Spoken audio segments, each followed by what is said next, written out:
C'est fini. Enfin, elle n'est plus là pour me voler ma place. La coépouse sorcière. Avant de commencer, dites-moi dans les commentaires, que pensez-vous de la polygamie? Dans un village sénoufo, à Korogo, au nord de la Côte d'Ivoire, vivait Ganon, un homme dont la réputation dépassait les frontières de la région. Ganon n'était pas seulement respecté pour sa richesse, issue de vastes plantations de mil et de cacao, mais aussi pour sa sagesse. Il jouait souvent le rôle de médiateur lors des disputes au sein de la communauté. Et sa parole était considérée comme celle d'un homme juste et réfléchi. Dans cette société sénoufo, où la polygamie était une tradition bien ancrée, Ganon incarnait le modèle parfait du chef de famille. Il avait 4 épouses, chacune ayant une personnalité et un rôle bien distincts, ce qui lui permettait de maintenir un équilibre apparent dans sa vaste maison. Thio, sa première épouse, avait été choisie par ses parents lorsqu'il était encore jeune. Respectée par toutes, elle veillait à ce que les règles du foyer soient suivies et que la paix règne entre les coépouses. Elle conseillait également Ganon dans ses décisions et son avis pesait souvent lourd dans la balance. La deuxième épouse, Yélé, était une femme dynamique et pleine de vie. Originaire d'un village voisin, elle avait été remarquée pour sa force de travail. Maîtresse incontestée des champs, elle dirigeait les travaux agricoles avec une énergie inépuisable. Bara, la troisième femme, était un mystère pour tout le monde. Venue d'un village lointain, elle avait séduit Ganon par sa beauté envoûtante et son allure noble. Pourtant, une aura étrange semblait l'entourer. Discrète et rarement impliquée dans les affaires du quotidien, elle avait néanmoins réussi à gagner les faveurs de Ganon, ce qui ne plaisait pas aux autres épouses.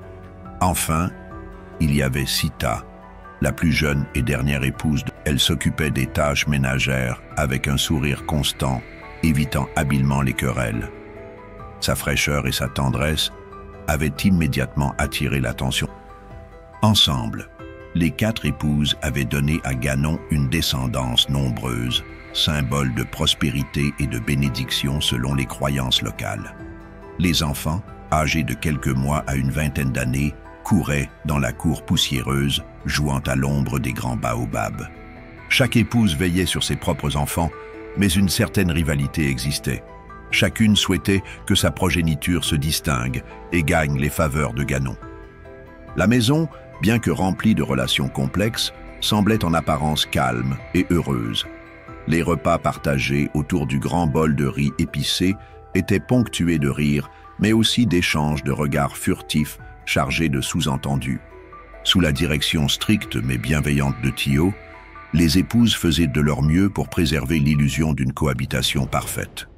Cependant, l'arrivée de Sita, la 4e épouse, bouleversa lentement cet équilibre fragile. Parmi toutes, Bara ressentait le plus durement cette perturbation. Avant l'arrivée de Sita, elle avait subtilement manœuvré pour que ses enfants soient perçus comme les héritiers naturels de Ganon. Observatrice, elle surveillait les moindres gestes de ses coépouses et saisissait chaque occasion de mettre en avant les qualités de sa progéniture. Mais Sita, avec sa douceur et sa capacité à éviter les conflits, attira rapidement l'attention bienveillante de Ganon. Pour Bara, cela était inacceptable. Un soir, alors que les enfants jouaient sous les baobabs, elle s'approcha de Sita, qui était accroupie près du feu. « Sita, tu as beaucoup de chance. Ganon semble apprécier tout ce que tu fais. » Il est bon avec nous toutes, Bara. Il veille à ce que nous ne manquions de rien. Peut-être, mais je me demande, comment fais-tu pour toujours avoir son attention? Tu as un secret? Une potion? Une prière particulière? Bara s'avança, son regard perçant celui de Sita. Surprise, Sita haussa les sourcils. Bara, je ne comprends pas pourquoi tu dis cela. Je ne cherche pas à me distinguer. Je fais simplement ce que toute épouse devrait faire. Vraiment? Alors pourquoi ai-je l'impression que tu veux tout nous voler? Répliqua Bara, un sourire amer aux lèvres. Sita ouvrit la bouche pour répondre, mais Bara tourna les talons avant qu'elle ne puisse prononcer un mot de plus. Bien que Sita essaya de garder son calme, une lueur d'inquiétude traversa son regard. Avec le temps, Bara devint de plus en plus imprévisible. Lors des réunions familiales, elle lançait des remarques insidieuses pour tenter de discréditer Sita. mais cette dernière, toujours souriante et sereine, semblait imperméable à ses attaques voilées. Ce qui accabla encore davantage Bara, ce fut l'attitude de Ganon. Bien que ce dernier ait toujours été juste dans le traitement de ses épouses, Bara ne pouvait s'empêcher de noter l'attention particulière qu'il semblait accorder à Sita. Qu'il s'agisse d'un simple compliment sur un plat préparé ou d'un moment de complicité partagé sous l'ombre d'un baobab, chaque interaction entre Ganon et Sita était pour Bara un rappel cruel de sa propre perte d'influence. Cette frustration, peu à peu, se transforma en obsession. Bara commença à s'isoler du cercle familial, invoquant des migraines ou des tâches urgentes pour éviter les rassemblements. Elle passait la plupart de son temps recluse dans sa chambre. Un jour, désespérée, elle décida de consulter un féticheur dans le village voisin. Elle lui confia son mal-être et son désir ardent de regagner la première place dans le cœur de son mari.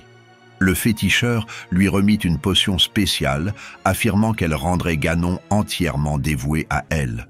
De retour chez elle, suivant scrupuleusement les instructions, Bara mélangea la potion à la boisson de son mari. Et, quelques jours plus tard, l'effet était indéniable. Ganon semblait avoir tourné le dos à ses autres épouses, concentrant toute son attention sur Bara. Les regards qu'il lui adressait étaient empreints d'une admiration renouvelée, tandis que Thio, Yélé et Sita ne pouvaient qu'observer ce changement inexplicable. Mais Bara n'en resta pas là. Son ressentiment envers Sita, qu'elle considérait comme la principale menace, ne faisait que grandir. Elle retourna voir le féticheur, cette fois pour demander une solution plus radicale. Ce dernier lui remit une poudre mystérieuse, destinée à être mélangée dans un repas pour Sita. De retour chez elle, Bara prépara un plat spécial, parfumé avec soin pour éveiller l'appétit. Avant de servir, elle ajouta la poudre dans le plat. Elle invita Sita à partager ce repas dans un geste apparemment amical. « Sita, viens, nous devons parler, toi et moi. » appela-t-elle d'une voix douce. Sita, surprise par cette soudaine amabilité, s'approcha avec un sourire. « Tu veux me parler ?»« Oui, mangeons ensemble. Nous sommes des coépouses, mais aussi une famille. Il est temps que nous enterrions nos différends. » C'est une bonne idée, Bara. La maison a besoin de paix. Elle mangea avec appétit, ignorant que ce repas scellerait son destin. 3 jours plus tard, Sita tomba gravement malade. Elle se plaignait de douleurs intenses à l'estomac. Sa peau devenait pâle et ses forces l'abandonnaient peu à peu. Malgré les efforts des guérisseurs du village, aucun remède ne fonctionna. Thio et Yélé veillaient à son chevet, priant pour un miracle. Mais quelques heures plus tard, Sita rendit l'âme. La maison fut plongée dans le deuil. Les chants funéraires résonnèrent pendant des jours et les enfants, bouleversés, se regroupèrent pour pleurer leur perte. Bara, dissimulé dans l'ombre, observait la scène avec un calme inquiétant. Derrière ses yeux brillait un sentiment de triomphe. « C'est fini, enfin, elle n'est plus là pour me voler ma place. » Cependant, seulement quelques semaines après l'enterrement de Sita, Yélé, la deuxième épouse, commença à faire des rêves étranges et terrifiants.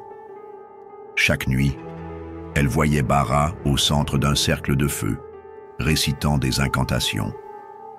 Parfois, dans ses cauchemars, des enfants du village se tenaient immobiles, figés par une peur silencieuse. Au réveil, ces visions laissaient Yélé tremblante et en sueur. Elle savait que les rêves pouvaient être des messages du monde spirituel, et ses cauchemars la remplissaient d'une certitude. Bara était lié à quelque chose de profondément maléfique. Puis, des malheurs bien réels commencèrent à frapper la maison. Les champs de Yélé, autrefois fertiles, devinrent stériles. Les graines qu'elle plantait avec soin ne germaient plus, et les rares plantes qui poussaient se fanaient rapidement. Ce phénomène inexplicable la hantait.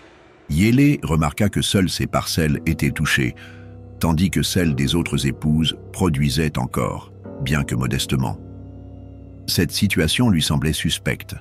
Ce qu'elle ignorait, c'est que Bara, consumé par sa jalousie, avait encore fait appel au féticheur pour saboter ses récoltes. Une poudre maléfique avait été répandue dans ses champs, invoquant des esprits destructeurs. Mais Bara alla plus loin. Elle sema des rumeurs dans le village, insinuant que les malheurs qui s'abattaient sur la maison étaient le fait d'une sorcière. Peut-être que quelqu'un, par jalousie, s'est tourné vers des forces interdites. Seule une sorcière peut être frappée par ce genre de malheur, après avoir fait du mal aux autres. Glissa-t-elle à une voisine, assez fort pour que d'autres l'entendent. Les regards suspicieux se tournèrent vers Yélé. Ganon lui-même, déjà éprouvé par le décès de Sita, commença à douter. Yélé sentait le poids des accusations. Mais malgré tout, elle savait qu'elle était innocente. C'est alors qu'elle se tourna vers Thio, la première épouse, pour chercher du soutien. Thio était respectée pour sa sagesse et Yélé espérait qu'elle comprendrait la gravité de la situation. Un soir, alors que tout le monde dormait, Yélé rejoignit Thio dans sa chambre, une lampe à huile entre les mains. Thio, il faut que je te parle. Je sens que quelque chose de mauvais est parmi nous. Ce n'est pas naturel. Qu'as-tu à me dire? Parle sans crainte. Yélé lui parla de la stérilité des champs et lui décrivit les rêves terrifiants qui la hantaient. Elle peignit les scènes de ses cauchemars avec une telle précision que Thio frissonna malgré elle. Yélé était convaincue que Bara, la troisième épouse, était liée à tout cela. Thio, bien que troublée, resta prudente. Elle connaissait le caractère impulsif de Yélé et savait que dans leur culture, accuser quelqu'un de sorcellerie sans preuve tangible était une affaire grave, aux conséquences potentiellement désastreuses. Je te crois, mais nous devons être sûrs avant de parler à Ganon ou aux anciens.